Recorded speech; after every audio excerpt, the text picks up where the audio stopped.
ये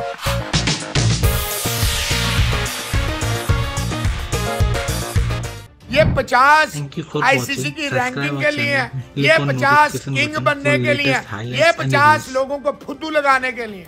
अब बाबर आजम जैसा प्लेयर, उनका स्टेटस इतना है कि जी प्लेयर ऑफ द ईयर का भी उनको नाम आ गया, मतलब स्टेटस उनका इतना बड़ा है, तो उस स्टेटस के हिसाब से वो नहीं खेल रहे। उनको अगर 50 कर लिए थे फिर 50 के बाद आउट नहीं होता। बाबर आजम 58 पे, एक मफाका ने T20 में भी आउट किया, मफाका ने ODI में भी आउट किया, मफाका जो है वो फकी जो है टेस्ट में भी दे गया। और बाबर आजम के ऊपर मैं क्या ही बोलूं कि मतलब कि बाबर आजम ने कसम खाई हुई है कि हमेशा किसी नए बच्चे से उसने आउट होना है।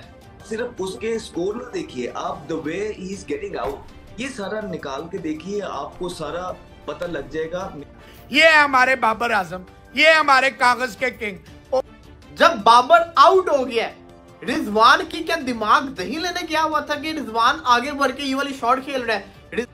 अगर मैच ठुकना भी है तो कुछ थोड़ी फाइट करते कराते कुछ ना कुछ हो। रिजवान तेज विकेटों के प्लेयर नहीं है, जिस तरह वो ड्राइव खेलते हैं वो मेरे हिसाब से तो वो आपका जो मेथड है और शॉट सिलेक्शन है 4-डे क्रिकेट के हिसाब से इट्स नॉट ऑन। बॉलिंग की तो कोई और बात कर ही देगा, लेकिन बैटिंग में हमारा ये बहुत बड़ा मसला चल रहा है। बाबर साहब आउट हो गए हैं, 50 करते हैं और बाबर साहब चलते बनते हैं। मेरी बातें लोगों को बुरी लगती हैं, यही मुसीबत है ना। ये 50 आईसीसी की रैंकिंग के लिए, ये 50 किंग बनने के लिए, ये 50 लोगों को फुद्दू लगाने के लिए। बताएं अब मैं इसका क्या करूं, बताएं आप। अभी मैंने अप्रिशिएट किया, अभी वो गंद मार के निकल गया। हालांकि 2 ही बॉलर हैं अफ्रीका के पास, यानसन और रबादा, और यानसन स्वाब की तरह मार खाता है, यानसन स्वाब की तरह मार खाता है। ये है हमारे बाबर आजम, ये है हमारे कागज के किंग।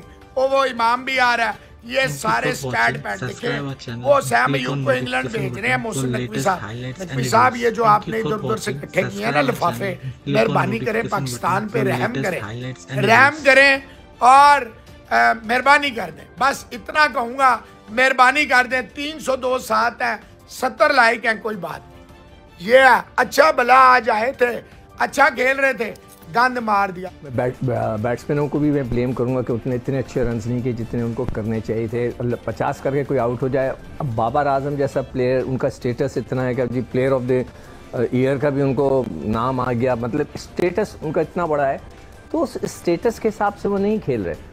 उनको अगर 50 कर लिए थे फिर 50 के बाद आउट नहीं होता। हमारे दौर में तो 1980 में वो कहते थे कि भाई आपने 15 रन पहले करने, 15 रन के बाद अगर आप आउट हुए तो आपकी खैर नहीं है। तो मतलब 15 रन क्या, वो 50 करके वो गलत शॉटें मार के पॉइंट के ऊपर कट मार के वो आउट हो गए। रिजवान तेज विकेटों के प्लेयर नहीं है, जिस तरह वो ड्राइव खेलते हैं वो मेरे हिसाब से तो वो उनको तो जब भी ऑस्ट्रेलिया के खिलाफ खेलेंगे हम उनको आप फंसा लेंगे। दूसरी एक चीज़ मैं भी वही देख रहा था कि अब ऑस्ट्रेलिया में मैच हो रहा है, नेथन लाइन जो है वो भी खेल रहे हैं, हमारे पास तो स्पिनर ही नहीं है, यानी कि है ही नहीं, हम खिला ही नहीं रहे। और वहाँ से भी स्पिनर खेल रहा है भारत की तरफ से, ऑस्ट्रेलिया जैसी पिचों पे हम इस बारे में सोच ही नहीं रहे। हम किसी को तो खिलाते। देखें, मैंने पहले भी कहा था कि वो जो लड़का है, क्या नाम था उसका, सुफियान, उसकी जब वो गुगली शुगली करता है ना, जो नीचे के लड़के हैं ना, 6 के बाद जो लड़के आते हैं वो उसको नहीं रीड कर पाते।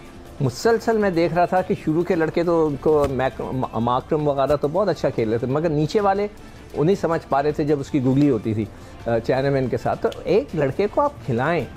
अभी जिस तरह इसने बात की, तौसीफ ने, हम कल से 3 दिन से कह रहे हैं कि आमिर जमाल का क्या मकसद है, क्या वो बैट्समैन है, क्या वो बॉलर है, मुझे नहीं समझ में आया। बस आमिर जमाल हो रहा था कि हमें ऑलराउंडर मिल गया। उसको होना था वनडे में आपने उसको खिलाया। और ये सवाल क्रिकेट बोर्ड से भी है कि फ़िटनेस का क्राइटेरिया क्या है।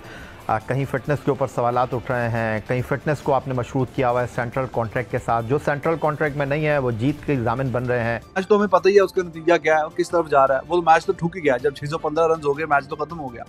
लेकिन एटलीस्ट आप कोई, आपकी तरफ से भी कोई 100 करे, कोई 125 करे, कोई कहीं ना कहीं आप भी थोड़ा सा वहाँ पे क्रीज में रुकें।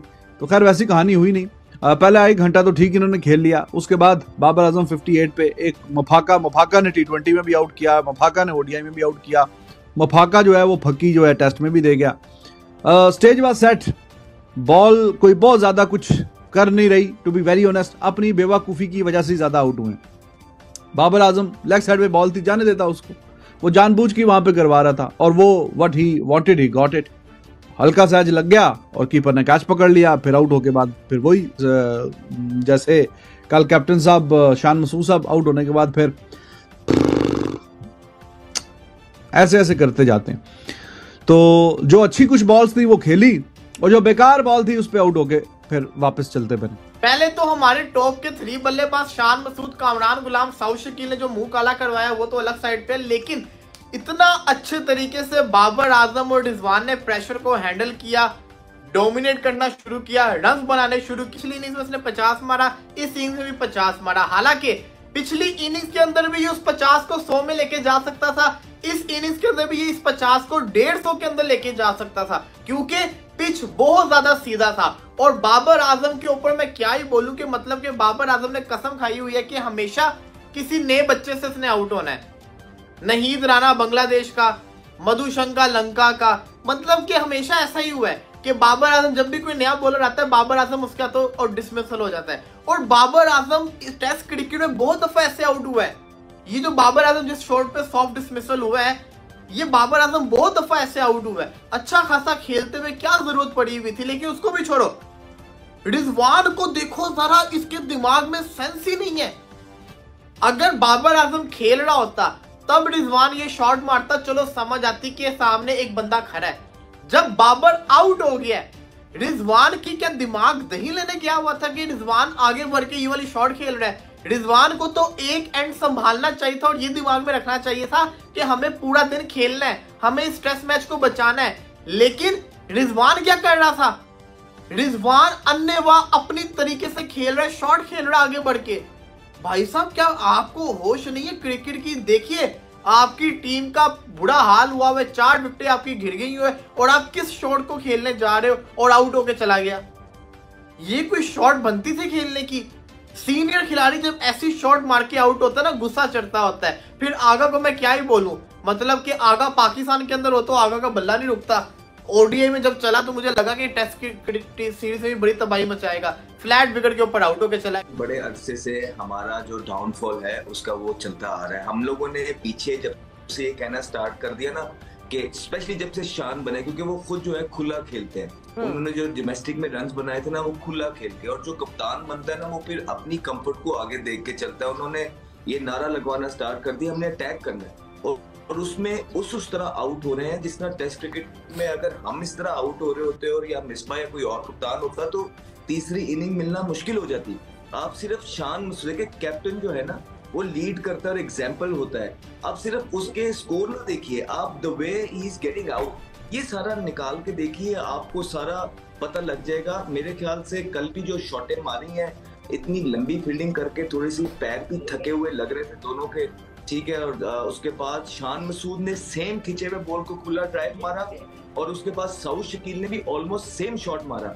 अब मुझे ये बताएं कप्तान किस तरह किसी और को कुछ कहेगा जबकि वो खुद ही जो है इस तरह के शॉट्स मार के आउट हो रहा है।